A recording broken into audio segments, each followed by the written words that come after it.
Hello, this is Abbot Austin to answer questions for Dr. Luzaraga's class, and so I'll get going here. And so the first question is from Nicholas. What are some of the differences between praying while living a monastic life versus just going to church and praying? And a follow-up question, what are some of the differences between living in a monastery versus living away from one? As far as the praying, the monks, like other Catholics, would go to Mass every week, Sundays, and also holy days of obligation. Monks, like other Catholics, would have a private prayers they would pray. So for us monks, though, a special form of private prayer or personal prayer is Lectio Divina, where we pray with Scripture. We're required to spend at least a half hour each day doing the steps of Lectio Divina, reading, meditating, praying from that text, that biblical text, and then also spending kind of quiet time and contemplation with God. So we have that. We also have the Liturgy of the Hours, sometimes called the Divine Office. So at different times in a day, 3 or 4 times in a day, we will also meet to pray together. Primarily the Psalms, but also some readings and so forth. So there's a whole structure of this official prayer of the church. People who are not monks are free to pray that, but we have that as kind of a central part of our lives. And in general, what are some of the differences between living in a monastery versus living away from one? Well, a structured way of life is more structured. These regular times where we eat together, pray together, try to live a simple life according to the vows of poverty, chastity, obedience. We say a vow of stability. We belong to one monastery our whole life. And that a vow of conversatio morum. So we're trying to convert, trying to become more and more holy, more and more conformed to Christ.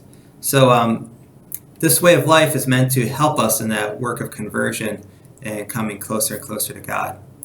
This kind of feeds into the next question from Tanner, who says, what is the sole purpose of monastic life? Well, there's a lot of different purposes that monastic life accomplishes, but I take it by sole purpose, it's the main one. What's the ultimate purpose, right? And the ultimate purpose is union with God. So to grow in our union with God, to become more and more sharing in the mind of Christ, and through Christ being brought into the sharing the divine life, right? So that loving union with God is what we're after. And everything is kind of ordering us towards that. Desiree asks, how would you say the hurdles for monastic life have changed over the years? Was one set of issues more prevalent years ago while another set is more prevalent today? I'm curious to know if monastics struggle with the same issues the laity do, with the same intensity and or frequency. So good questions. It's hard for me to say. I would start that last question. The hurdles that monks face are going to be related to the hurdles that are out there, the issues that are out there in the general culture and society. Right? We come out of that society. We take with us into the monastery those issues that were out there we dealt with before we joined. And then also, we're not completely cut off from the outside world. So the ideas and issues that are out there still influence us. So there's truth to that the issues are going to be similar. We have certain ways that we live according to that, might keep us, hopefully keep us kind of something of a separation. That's one of the points here, trying to take a break from the world in order to focus and not live according to the world's ways, as much as those ways are bad or fallen or whatever. But as St. Benedict says, to live according to the ways of God, the ways of Christ. So there should be some differences, but we're still influenced by these things. The hurdles now versus in the past, it's hard for me to say. There are different ones, and even now, if you look at how monastic life is lived in the United States of America versus how it's lived in, let's say, Brazil, or how it's lived in, some country, let's say, I know a monk who's from Tanzania in Africa, right? Even today, in the same time period, the issues will be a little bit more different.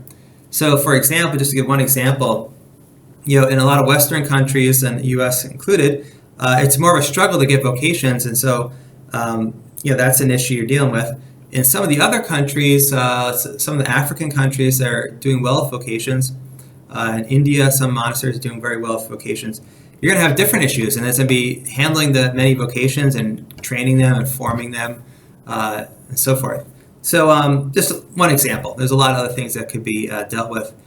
I think just for our own day, especially in the West, there's certain secularism, very aggressive sometimes secularism, that sees religion as kind of something of an afterthought.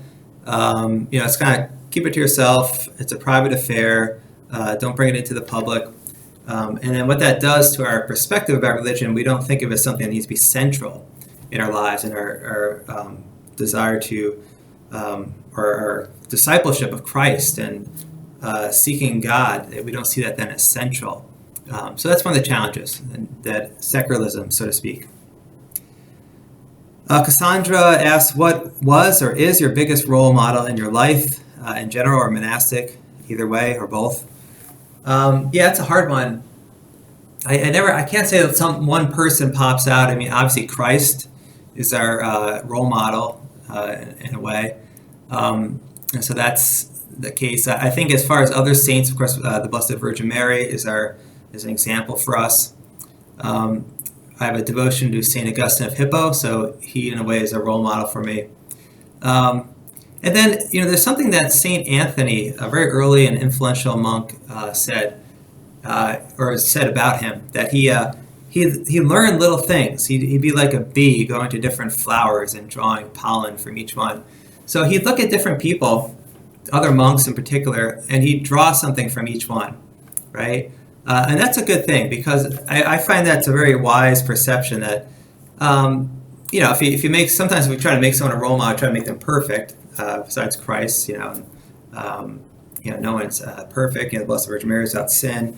But apart from them, it's you're going to find people with flaws, but don't let that stop you from also seeing their good qualities. And so there have been monks in our monastery whose devotion and sincerity I've appreciated. It's been an inspiration for me.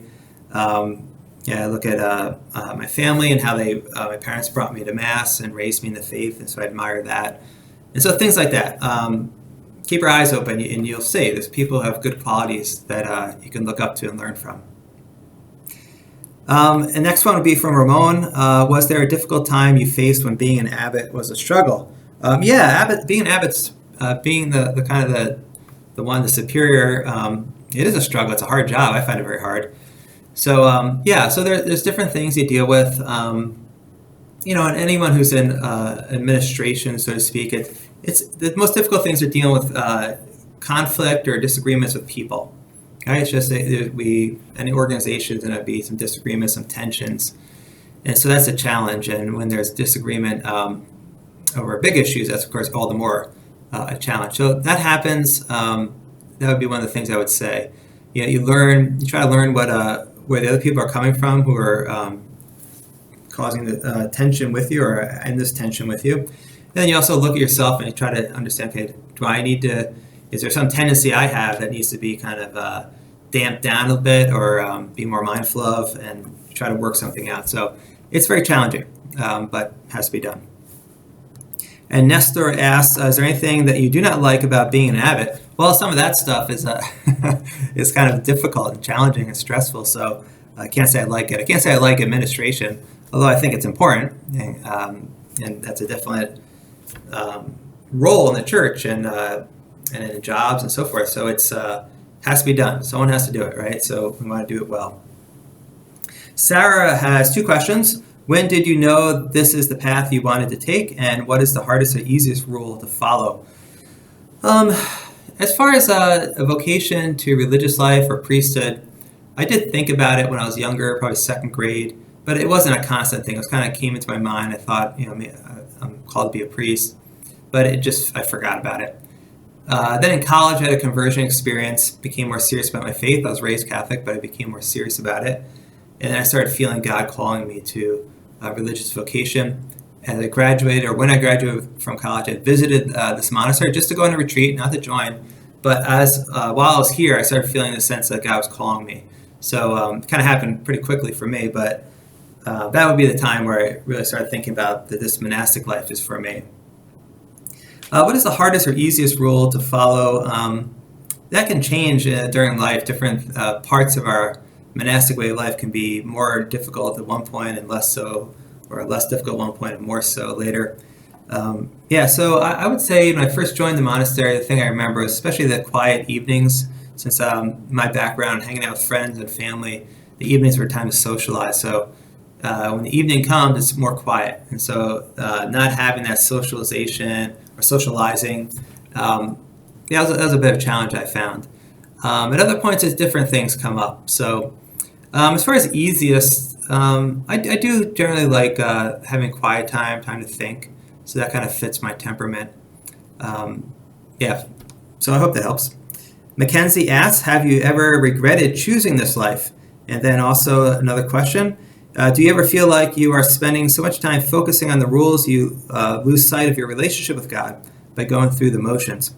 Yeah, have you ever regretted? No. I mean, sometimes you'll have difficulties in the vocation. You'll think things like, okay, well, how is this going to work? How is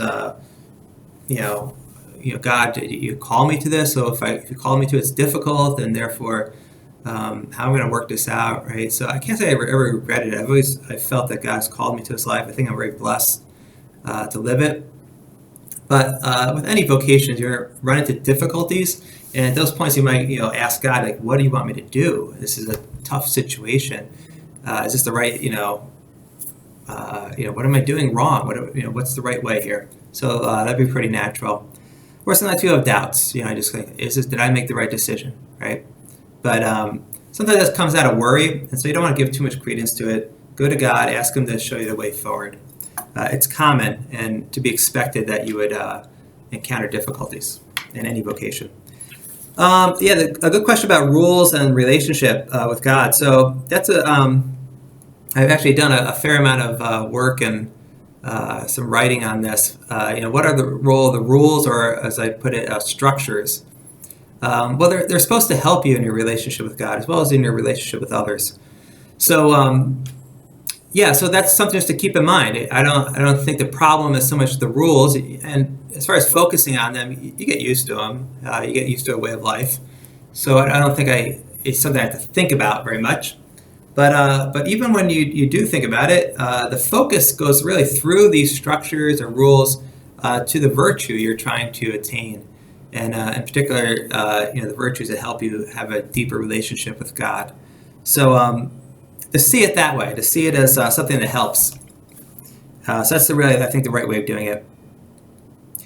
Do you overall enjoy the monastic lifestyle? Yes, it's a great blessing. Again, hard times, difficult times. That's to be expected. Tell anyone, whatever your vocation, don't expect it always to be roses or pleasant, right? It's going to be tough at times. But I think I do feel I'm blessed to live this life, and so many blessings and opportunities that go with it. So that last question from Christian. Luis Perez asks, when you first began your path, what rule did you have the most trouble getting used to? So I mentioned that one. The evenings being kind of quiet. Did you always want to follow this path, or was there something else you thought about doing? I thought about different things. I didn't always, even when I started thinking about religious life, I didn't think that the monastic way of life was for me. I was thinking, I thought about being a Dawson priest, helping people in the parish, right, serving the people of God that way, such an important role. I thought about being an Augustinian, since I like St. Augustine. And then before I thought about religious or felt called to religious vocation, I thought about marriage, and so that was something that went through my mind and was attractive to me at the time. There's also a question about being a vegetarian and what's your favorite food. So just to make sure I'm clear here, so we're not vegetarians at the monastery. The rule speaks about not eating the meat of four-footed animals, so fish and chicken and poultry. That was allowed to the monks of St. Benedict's time. Since then, it's kind of evolved, and monks started, for many centuries, were doing abstinence from meat except for fish and eggs and so forth. And then in our own time, though, we have some abstinence on Fridays throughout the year, and some other days during Lent in addition to Friday. So, but we're not vegetarian. But as far as what would be my favorite meal that is vegetarian, though, you kind of got me on that one. So If it's something like pizza or I have to think about that one. I can't think of anything right now. And Tyrone asks, what has been your best experience in monastic life? Your best experience? I mean, it's hard to say. I think some of the things that are the best experiences are kind of hidden. This way of life is meant to help you in your relationship with God and your prayer life. So there's these times of joy and elation with God, feeling close to God. Things kind of come together and you feel God's presence. So those would be kind of high points. They're hard to describe, though. It doesn't necessarily tie to some outward accomplishment. But those moments of peace would just be something that comes to mind. Sheila asks, were there ever any difficulties you faced, or did you ever think maybe you changed your mind about following the monastic life? So I kind of talked to that later. It's a good question. It kind of happens. That kind of stuff, those thoughts can go through your head. Difficulties, yes. But I do think this was, the monastic life is very good for me, so I do feel blessed. Then Ren asks, how difficult was it for you getting to the position you are at now? So I wonder if that means being abbot. So if so, it's not something you really work for. The community discerns and then nominates people and then has an election. So it's not something I work to accomplish or get for this position. So unlike a government position where you run and you lobby and you campaign for yourself, not so here. Actually, if you campaign for yourself to become abbot, it'd probably help you not become abbot, because generally people don't want people want the position, right? They don't see it as a role of service. It has burdens with it. It should be approached with a certain humility, and so that way it wasn't difficult because I didn't try, right? So these are good questions. I hope my answers helped. May God bless you as you finish your semester, and congratulations for finishing under difficult circumstances with the pandemic and all the challenges that it has faced. So know my prayers. Please pray for me and the monks here at St. Procopius Abbey. God bless.